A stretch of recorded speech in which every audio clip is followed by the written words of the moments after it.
The Creed song was a total punt, actually. When I saw the list of liturgical elements that Joel was asking for for the Songs for Sundays track list, I kind of thought, oh well, I had the Nicene Creed on the wall in front of me, actually, and I thought I'll just sit down and see if I can play something that engages with that.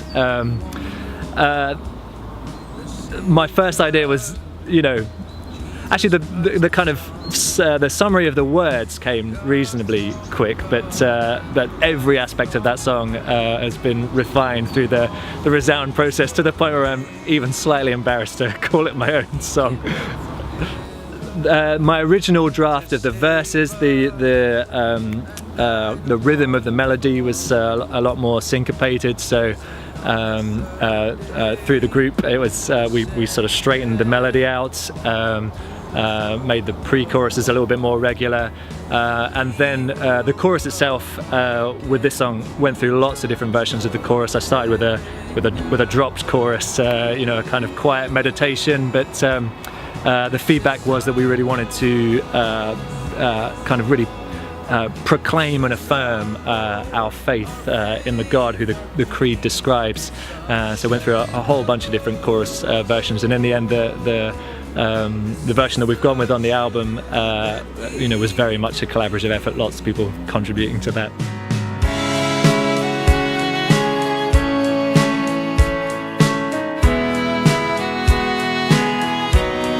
Finding songs that affirm together, that don't set us up as triumphalistic, but that actually say this is who we are, this is what we believe, and this is what we can affirm together, I think is really important. And I think the songs that in recent past and from other church streams that have come and have brought Creed back into sharp relief, I think is really, really important, actually. I think it's really important to remember that people fought for, actually, this is what Christians believe. And there were some really important debates around the 4th century of, no, we believe that Jesus is God, and we believe that the Holy Spirit is part of the Trinity. And we might think of that as just something purely academic, but people fought for that, people died for that. And all over the world, we were reminded as we were writing this project, actually, people die for their beliefs in the Trinity. This is the God we serve. So to express the Creed is to say, this is who we believe God is, and that is actually important, and that's transformative for our lives. This is the truth that we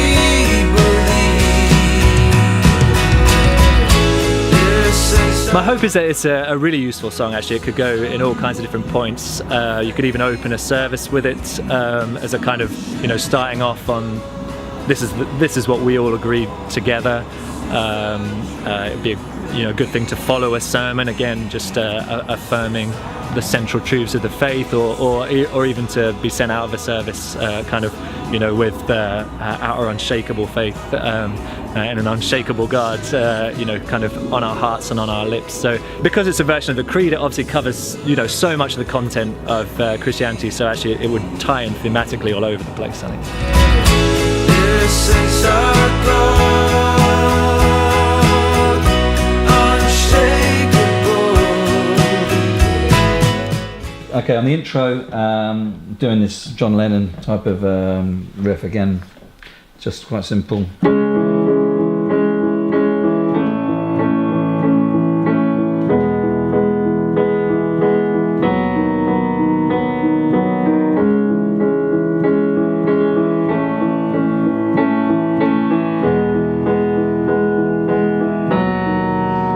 On the first verse, I go to this riff.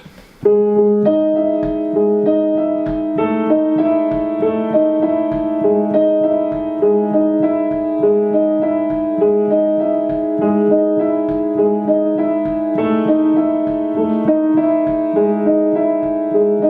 you've got to miss off the first beat. 1. Pre-chorus 1, we just do diamonds, as we call them, 1 chord per bar.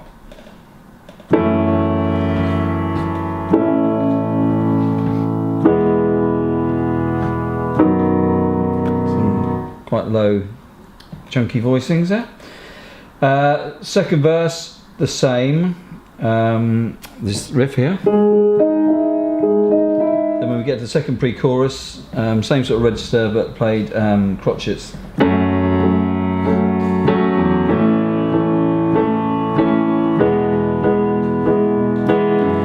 Extra bar building into the chorus.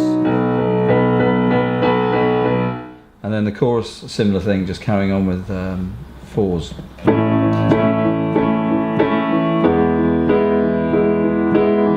got this passing chord.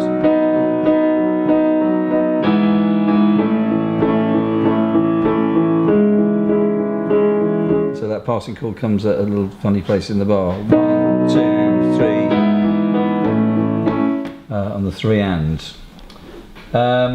On the verse 4, did the same riff as the first 2 verses, but moved it right down 2 octaves down to here.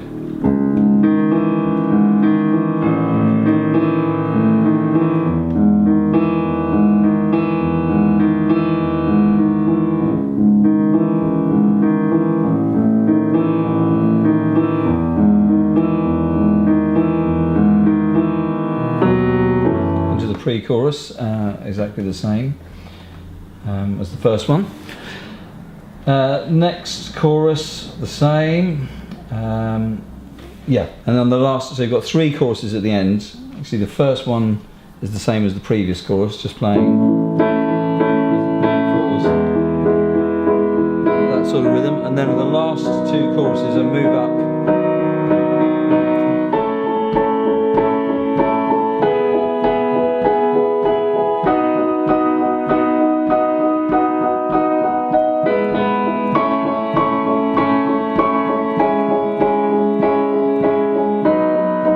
It doesn't have to be exactly those voicings, but high 2-handed pulse on 8th notes. Then we get to the outro, just literally a soft 1 chord per bar.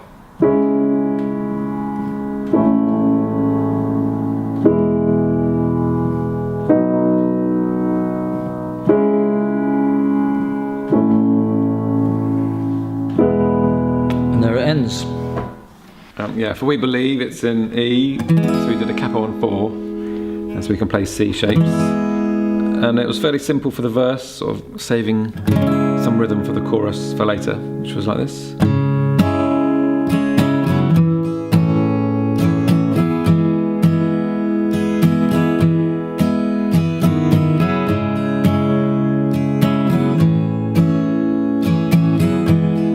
So I'll keep this going for the pre-chorus.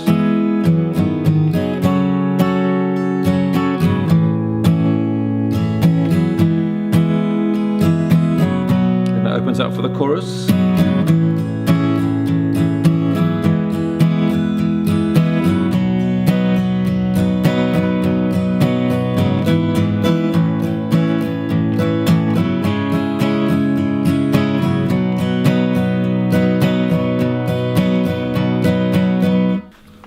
Yeah, so for We Believe, we came up with a second acoustic guitar part, which was up high, a bit repetitive. And so I'll sing the bass note so you can hear it in context. It was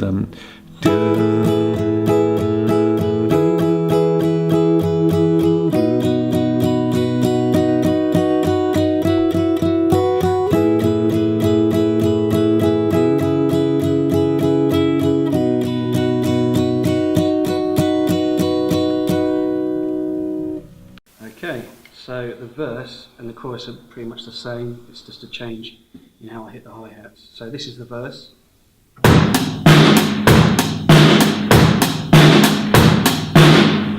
And then the chorus, I use a bit more of the shank of my stick. So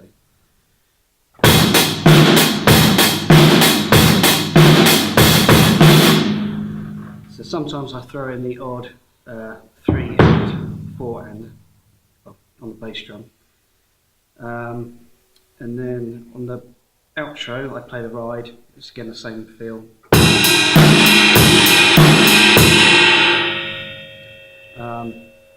And halfway through the choruses, and into the choruses, we get this fill.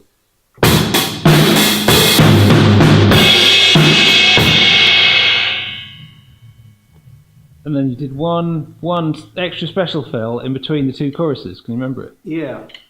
Let me see if I can remember it. I went.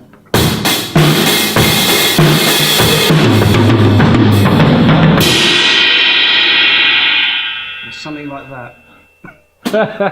Just pretend to be Ringo. Right, what you need to play We Believe is one of these.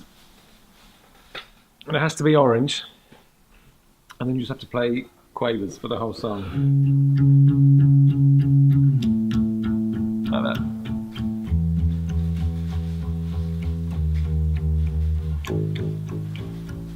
That's the chorus. Do the whole song like that. The important thing is to cut out bits. So like, I think I don't play in the intro half of it, drop out for half of the verse or something, and that makes a big difference. And you play sort of halfway up the fretboard. Why is that? It's a warmer sound. You can play C sharp there. Sounds a bit nicer than. So you get a warmer sound if you play higher up. This is our goal.